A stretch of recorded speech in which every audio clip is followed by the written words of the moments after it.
Welcome to Right Click, or as we computer geeks would say, 11001011. On last week's show we empowered you with knowledge, namely the components of your computer and how they interact.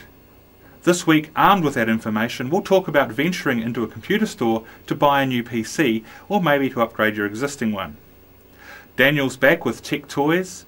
He's a bit cockier this week and he's gone and stolen my game review section, so that's the end of any Star Trek reviews.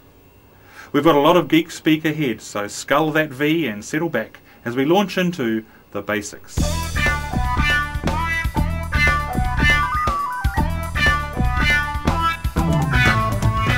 Before you even set foot in a computer store, you should know exactly what it is you're looking for.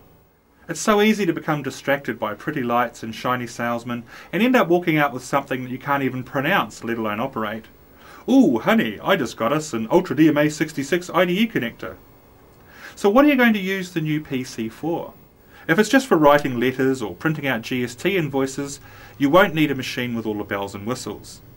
If, on the other hand, your kids will be using the machine or you want to play games, then you're going to have to start thinking AGP graphics, 128-bit sound cards, and so on. Most computer systems are sold as packages.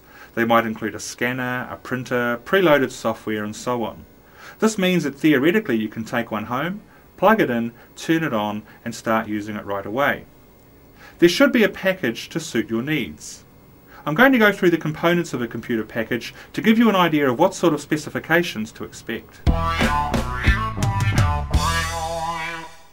CPU is your most important consideration when buying a computer. There are a number of different CPU brands: AMD, Intel, Cyrix, and so on. Intel CPUs, while the most expensive, are the most compatible with the Windows operating system, although any brand of CPU is fine for home or casual use. If your computer is only going to be performing light duties such as word processing, then a 350 to 500 MHz CPU will suit the job nicely. For multimedia or game use, you might want to consider a 550 MHz CPU or faster. CPU vendors release a range of processors aimed at different users. For example, Intel have the Pentium 3, which is the top of their range, and also the Celeron, which is a cut-down Pentium. It's cheaper and it's aimed at the home user.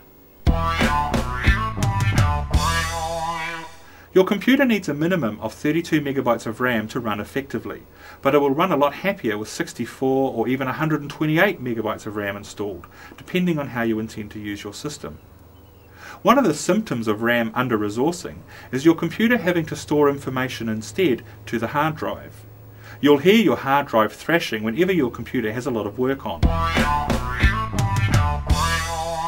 Display adapters are rated based on the number of dots or pixels they can display on your monitor and the number of different colours available for each pixel. As an example, an average monitor might be set to 800 pixels across by 600 down and have around 16 million different colours available for each pixel. Now, if you're only going to be using your computer for printing out recipes or working on your award-winning biography, you can get away with a lower spec display adapter. Gamers, video enthusiasts, and people interested in multimedia, on the other hand, might want to consider a display adapter with all the bells and whistles: 32 MB of RAM, 3D acceleration capability, and so on. You should make sure your motherboard and display adapter both support the AGP feature for increased performance.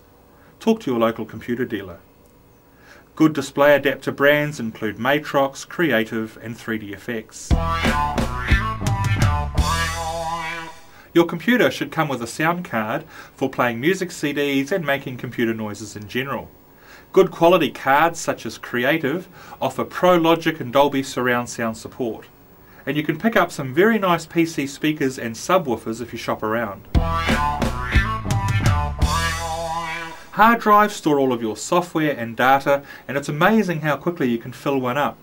The 6 to 10 GB hard drives that come with new computers are fine for most users. Remember, you can always have an extra drive fitted if need be. Good hard drive brands include Maxtor and Quantum. Because you'll be staring at it for hours on end, it's important to invest in a good quality monitor. A 14-inch unit just doesn't cut it. It's too small and strains the eyes. Go for a 15-inch or better yet, a 17-inch model. Good quality monitors can support high refresh rates, which means less flickering. ViewSonic and Philips both produce good quality monitors. Cheap mice can be very frustrating to use. Try and find a decent solid model with a heavy feel. These usually last a lot longer and cause a lot less grief. Microsoft and Logitech make very nice mice.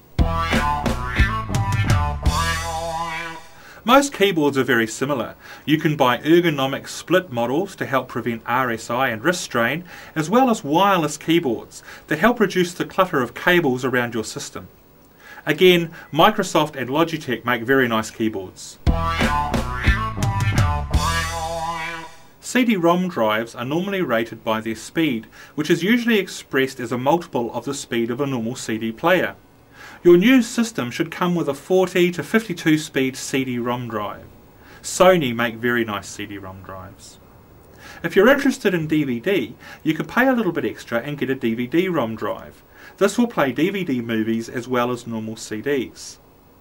The movies you watch on your computer will only be visible on the computer screen, unless you buy an expansion card called an MPEG decoder. You'll then be able to watch your DVD movies on your television, and the quality will be twice that of standard VHS. DVD movies come with extras like deleted scenes, subtitles and so on, and can be rented from most video stores. If you want to connect to the internet or send and receive faxes, your new computer system will need a modem. Although telephone lines are only rated at 33 kilobits per second, most new modems can exchange data at up to 56 kilobits per second. The faster your modem, the less time you need to spend online, and the cheaper your internet bill will be. Printers vary widely in price and quality, depending on whether you need a high quality colour printout or just black and white. Epson and Hewlett-Packard make very good printers. Some packages come with scanners, which are remarkably cheap and allow you to convert text and pictures into computer data, which you can then edit. Acer make good scanners, and Hewlett-Packard produce expensive but very professional scanner ranges. The operating system is the software you use to control your computer. It oversees the operation of all the other software in your system. It's important to choose the right operating system to suit your needs. Like it or not, Microsoft Windows pretty much dominates the operating system market. There are a number of different versions of Windows, all of which share the same look and features. It's not likely you'll find Windows 3.1 or Windows 95 on many new machines. In fact, most new packaged systems come with Windows 98 Special Edition pre-installed. Windows 98 is great for the home or casual user. It offers advanced multimedia, ease of use and user friendliness. In fact, most new software comes in versions compatible with Windows 98. Corporate professional users who need rock-solid stability, high security and added networking features normally choose Windows NT. The Windows NT range includes Windows NT Server and Windows NT Workstation. And there's a new version of Windows NT called Windows 2000, which adds advanced features such as Active Directory. There's even a version of Windows for handheld devices called Windows CE. A new consumer version of Windows called Windows Millennium or Windows ME is available, which incorporates many of the advanced features of Windows 2000. I wonder if the handheld version of Windows ME will be called Windows Mini-Me. Most new computer packages come with some free software bundled in, including encyclopedias, word processors and so on. Here's an example of the sort of packaged system you might pick up from a local dealer. An Intel Celeron 500 MHz CPU, 64 MB of RAM, an 8.4 GB hard disk drive, a display adapter, a sound card, a floppy disk drive, a 48-speed CD-ROM, a 15-inch monitor, a mouse and a keyboard, Windows 98 2nd edition, some bundled software, a scanner and a printer. And you'd expect to pay somewhere between $2,000 and $2,500 for a system like this. Most computer packages come with a return to base or on-site warranty. 2 years is pretty much the standard. Buying a PC is not like buying a car. It's very hard to break a car unless you bang it into something. PCs, on the other hand, can start misbehaving very quickly if the software configuration is changed in the wrong way. It's very easy for beginners to accidentally delete important files or change system settings without realizing it. Crashing your system due to improper use of software is not a warranty issue, nor is it your computer dealer's fault. To use the car analogy again, when you buy a new car, you don't expect the salesman to teach you to drive. Although the computer dealer may offer you training over and above the initial training they give you when they set the computer up, they shouldn't have to. Computers are complex and tricky beasts. Your dealer may help you diagnose a hardware or software fault, but if the fault turns out to be software related, you'll have to foot the bill of reinstallation and reconfiguration. If you're not prepared to do this, you might want to invest in some training before you buy a PC. A good computer vendor should help you set your new system up and should offer you at least an hour of free on-site training to help get you familiar with the basics, such as starting your machine up, shutting it down, running programs, and so on. For more in-depth information, there are a huge number of books, magazines, and videos available, as well as some excellent television shows. The back of a computer can seem like a terrifying wilderness for computer beginners, and it doesn't have to be. The golden rule is, if you have to force it, it's the wrong plug. Most PCs have sockets that are either clearly labelled or specially shaped to only accept a certain type of plug. The most common mistake people make when plugging a computer in is to get the mouse and keyboard cables the wrong way round, and the computer will normally tell you you've done this when you start it up. So let's take a look at the steps involved in plugging in your computer. Make sure the computer is turned off. Plug in the mouse and keyboard. The keyboard plug normally goes nearest the edge of the case. Older PCs have a bigger plug for the mouse, called a serial port, and a larger circular plug for the keyboard. These two sockets are called COM ports and are used for some external connections. This long plug is called the LPT port, and normally your printer or scanner plugs into it. Sometimes, if your sound card is built into the motherboard, the audio sockets will be here. Plug your speakers into the audio out socket. Trial and error is often the way to find it. Now we are looking at the array of installed add-on cards. Usually the monitor card has a female socket like this. The sound card, if not built into the motherboard, normally has a few holes. You can plug your speaker into the audio out socket. The longer plug on the sound card, by the way, is for joysticks and game controllers. Modems have 1 or 2 phone connector sockets and come with a connector cable. Again, if your computer tells you no dial tone when you're trying to connect to the internet, you've probably got the cable in the wrong socket. Once the cables are firmly plugged in, insert the power cable. Turn the main switch on. Make sure your monitor is plugged in and turned on. From the front of the case, press the power button and you should hear a whirring and a beep.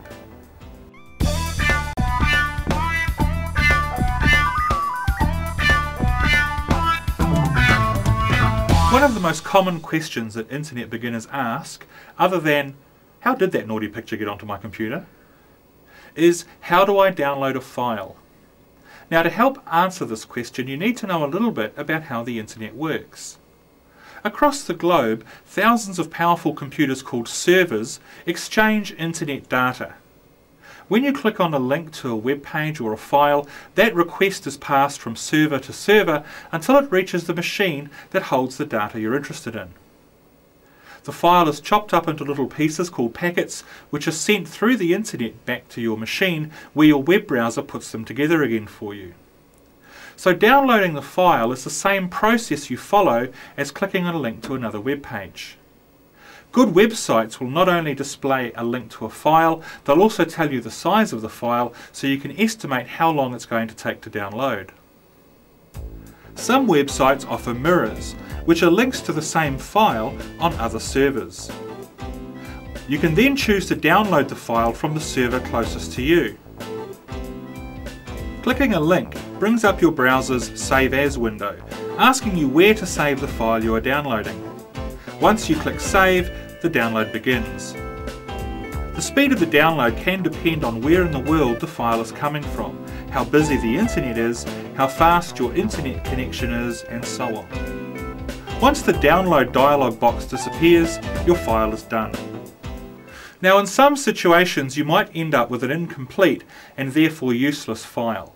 Perhaps your download was interrupted, your internet connection was cut off, or something happened to the server at the other end before the download was complete. In that situation, most often, your only option is to download the file all over again from scratch.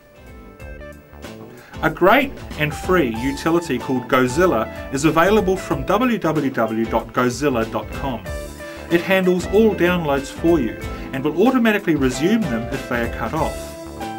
A dinosaur's roar lets you know the file is downloaded. A couple of tips.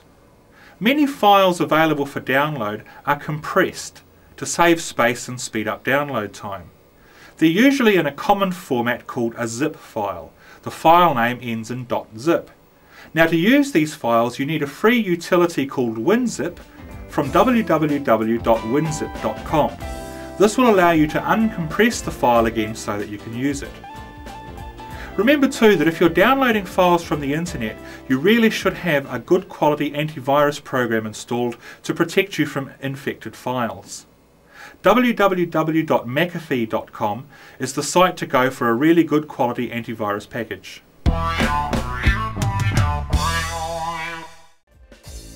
The website of the week this week is 3D Files at www.3dfiles.com.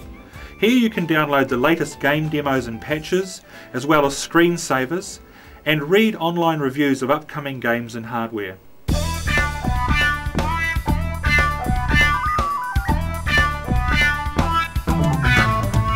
Occasionally errors or corruption in data can occur, usually as a result of a PC crash, a power cut or a reboot.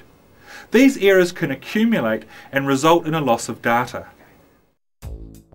A utility called ScanDisk checks your hard drive for errors and in most cases can fix them.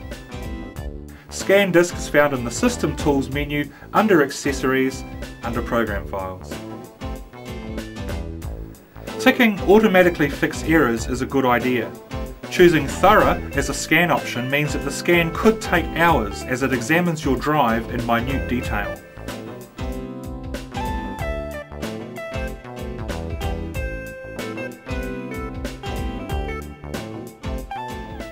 Looking after the data on your hard drive is something that most people overlook. Over time, as you copy, delete, rename and move files, Windows organises this data by breaking it up into chunks and fitting it into the gaps left by old deleted data. This process is called fragmentation. Over time, the performance of your computer will suffer. Windows takes longer and works harder putting the file pieces back together whenever you access data. The poor hard drive has to work faster and work harder trying to access this fragmented data. And over time, its life can be reduced. Defragmenting your hard disk on a regular basis is a very wise idea. During the process, Windows reorganises the data on your hard disk, putting broken files back together and rearranging them for faster access. Disk Defragmenter is usually found in the same place as ScanDisk, the System Tools folder in your Start menu. If it's not there, you can install it off your Windows CD-ROM using the Add Remove Programs applet in the control panel. Once you've chosen a drive to defragment and started the process, you can actually watch it happening graphically. Ooh, the excitement! It's a good idea to have all other programs closed and antivirus programs disabled so the defragmenter program has access to as much of the hard drive as possible.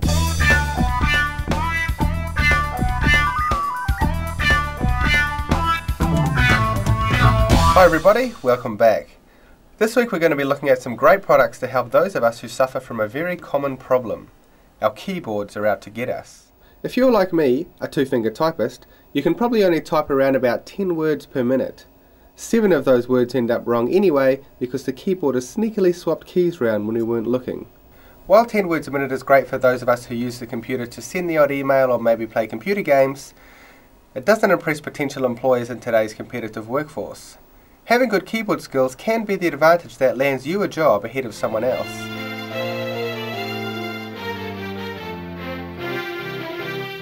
Mavis Beacon Teaches Typing 10 is designed to help you build your keyboard skills and get your words per minute through the roof.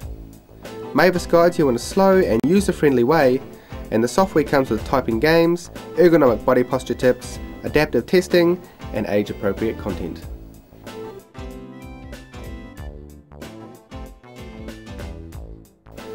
Mavis has managed to make learning to type very exciting as you go off on adventures and play games. And at the end of each lesson you are given a progress report to let you know how well you are going. You can check out Mavis Beacon Teaches Typing 10 either online or at your local computer store. Okay, so you've given up on the keyboard altogether. Or maybe you just don't have any hands. Then Dragon Naturally Speaking is the product for you. Naturally Speaking is a continuous speech recognition solution that supports almost all Windows applications. Speak it up to 160 words a minute and your words are transcribed immediately into a document or email message. Naturally Speaking allows you to control your computer by voice alone. You can read internet addresses into your browser or even listen as Naturally Speaking reads emails and documents to you.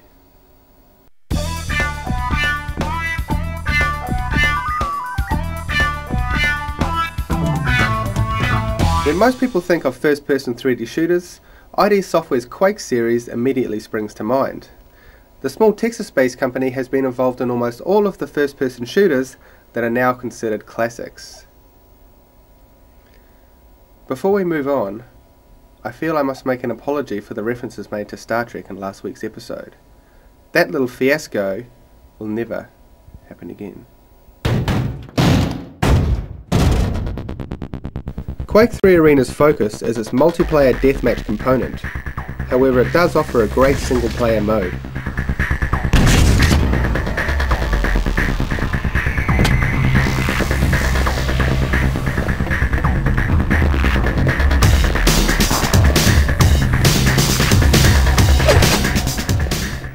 When playing alone, you can go up against artificial intelligence bots. The bots do their best to act like human players, and on higher difficulty settings, they can put up an excellent fight. Each bot has different characteristics that govern the way it fights.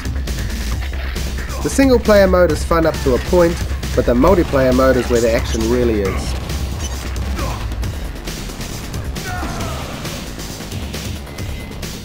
Quake 3 Arena moves very quickly and it has a real pick up and play design to it. As you have seen, the graphics are stunning and use every available ounce of system power, so the gruntier your PC, the better.